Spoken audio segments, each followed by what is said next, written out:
حضرت سیدنا موسیٰ علیہ السلام کا دور مبارک تھا۔ آپ کے دور میں ایک گنہگار تھا، بدکار تھا، سیاکار تھا۔ اتنا گنہگار تھا، بدکار تھا کہ اس نے 100 عورت سے زنا کیا تھا، 100 لڑکی سے زنا کیا تھا۔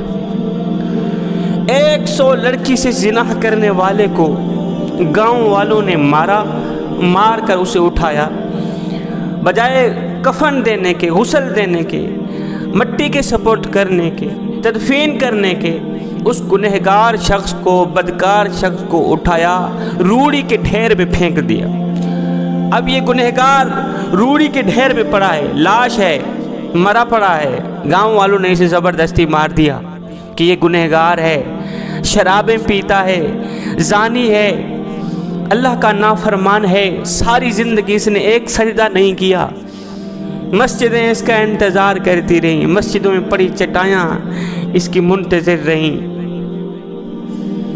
گندگی کے اوپر اس کا لاشا پڑا ہے، روڑی کے ڈھیر پر اس کا لاشا پڑا ہے۔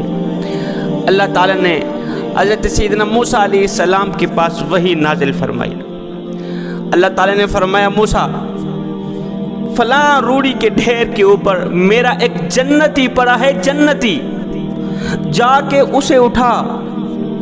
اس کے محلے والوں نے اس کو نہ سمجھ پایا، محلے والے واقف نہیں تھے کہ اس شخص کا میرے سامنے کیا مقام ہے، میرے لوگ واقف نہیں تھے، وہ نادان نہیں جانتے تھے کہ اس شخص کا میرے سامنے کتنا سٹیٹس ہے، کتنا مقام ہے۔ بس وہ یہی جانتے تھے کہ یہ گنہگار ہے، بدکار ہے، سیاکار ہے۔ موسیٰ اس طرح کر، فلاں جگہ پہ میرا وہ جنتی پڑا ہے، اسے اٹھا، اسے غسل دے، اسے کفن پہنا، اسے خوشبو لگا، اسے مٹی کے سپرد کر، جنازہ پڑھا کے۔ اللہ کے نبی حضرت موسیٰ علیہ السلام نے ایسے ہی کیا۔ اللہ کے حکم پر عمل کرتے ہوئے وہاں پہنچے، دیکھا روڑی کے ڈھیر کے اوپر ایک نوجوان پڑا ہے، اسے اٹھایا، غسل دیا۔ غسل دینے کے بعد لوگوں کو بلا، آؤ اس کا جنازہ پڑھ۔ لوگ آئے، دیکھا، اوہو اللہ کے نبی ہم تو اس کا جنازہ نہیں پڑھتے۔ کیوں نہیں پڑھتے؟ یہ تو زانی تھا، یہ تو گنہگار تھا، بدکار تھا، اللہ کا نافرمان تھا، ہم نے اسے مارا ہے، گندگی کی سپرد کر دی، گندی چیز گندگی میں جائے۔ اللہ کے نبی نے فرمایا، مجھے اللہ نے حکم دیا ہے کہ اس کا جنازہ پڑھو۔ ان میں سے کچھ لوگوں نے جنازہ پڑھا، کچھ لوگوں نے نفرت کی وجہ سے جنازہ نہ پڑھا۔ جنازہ پڑھنے کے بعد جب اس کی تدفین کرنے لگے، دیکھو لوگوں نے اپنی آنکھوں سے دیکھا، جب اس کی قبر کھودی گئی تو قبر میں نور ہی نور تھا، روشنی ہی روشنی تھی۔ قبر میں گلاب کے پھول اگے ہوئے تھے جن کی خوشبو سے قبر میں عطر پھیلا ہوا تھا، ایسے لگتا تھا جیسے جنت کی تمام کھڑکیاں کھول دی گئیں۔ گنہگار ہے لوگوں کی نظروں میں، وہ بدکار ہے، سیاکار ہے، خطاکار ہے۔ یہ سارا منظر دیکھا۔ اس کی تدفین کرنے کے بعد حضرت موسیٰ علیہ السلام دوسرے دن کوہ طور پر گئے، جہاں سے اللہ سے ہم کلام ہوتے تھے۔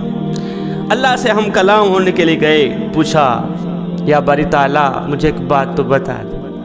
میرے اللہ نے فرمایا، جی موسیٰ بتانا، کون سی بات پوچھنا چاہتا ہے؟ مالک اتنا بتا دے، وہ جو گنہگار تھا، وہ جو بدکار تھا، آپ نے حکم دیا کہ اس کو اٹھاؤ، روڑی کے ڈھیر کے اوپر پڑا ہے، گندگی کے ساتھ گندا پڑا ہے، گندگی میں ملا ہوا ہے، اس کو اٹھاؤ، غسل دو، اس کی تدفین کرو، جنازہ پڑھو۔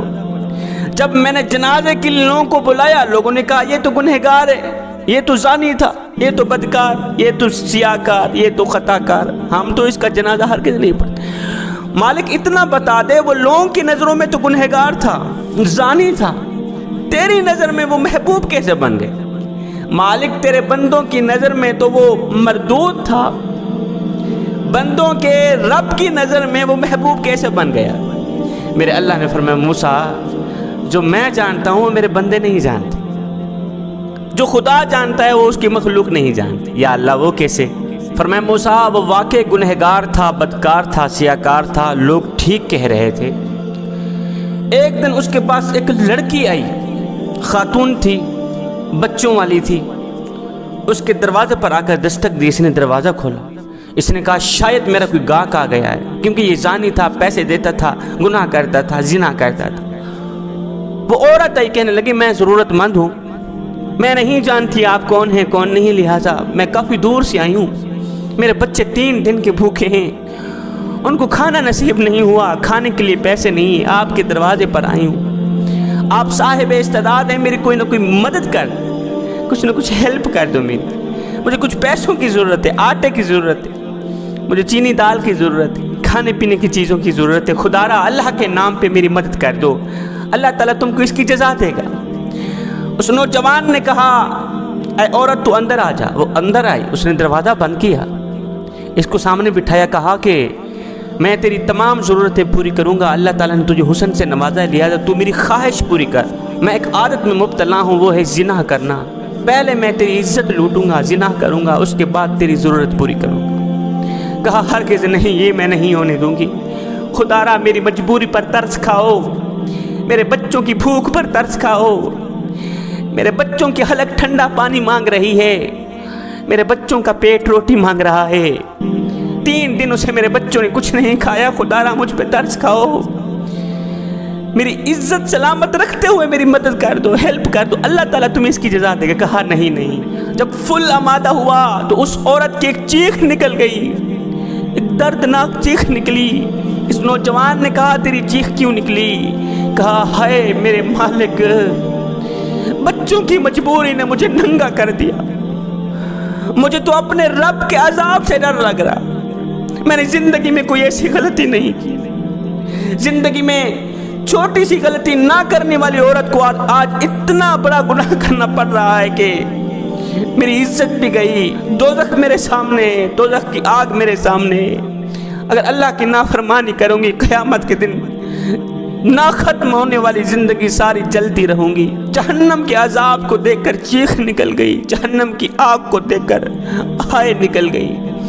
اس نوجوان نے جب اس عورت کی آنکھوں سے خون کے نکلے آنسوں دیکھے، آج پہلی بار گناہ کر رہی ہے، اس کی حالت یہ ہے کہ وہ سمجھتی ہے جہنم میرے سامنے ہے، کہیں ایسا نہ ہو ابھی جہنم میں نہ چل جائے، خدا کے عذاب سے اتنی ڈر رہی ہے، اور ایک کم وقت میں ہوں جو ساری زندگی غفلت میں گزار دی، ساری زندگی زنا کرتے گزار دی، اور مجھے جہنم کی آگ نظر کیوں نہیں آ رہی؟ اس نوجوان نے کیا کیا؟ جو اس کی ضرورت تھی اپنی اوقات سے زیادہ اس کی مدد کی۔ جا، میں نے اللہ کی رضا کے لیے تیری مدد کی ہے، میں تیری مدد کرتا ہوں، اور تیرے ذریعے آج میں پکی توبہ کرتا ہوں، آئندہ کوئی گناہ نہیں کروں گا، اور قیامت کے دن میری بخشش کا ذریعہ تم ہی بنو گی۔ اس نے کہا انشاءاللہ۔ اس نے اناج اٹھایا، اس کو دیا، وہ گھر چلی گئی، بچوں کو اکٹھا کیا، بچوں دعا کرو اللہ تعالیٰ آج جس بندے نے تمہیں کھانا کھلایا، دعا کرو اللہ تعالیٰ اس کی توبہ قبول فرمائے،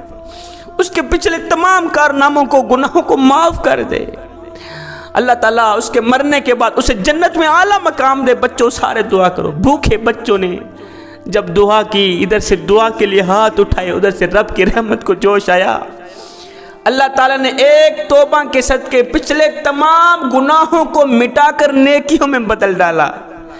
دوسرے دن گاؤں والوں نے اسے مارا، مارنے کے بعد کوڑے کرکٹ میں پھینک دیا۔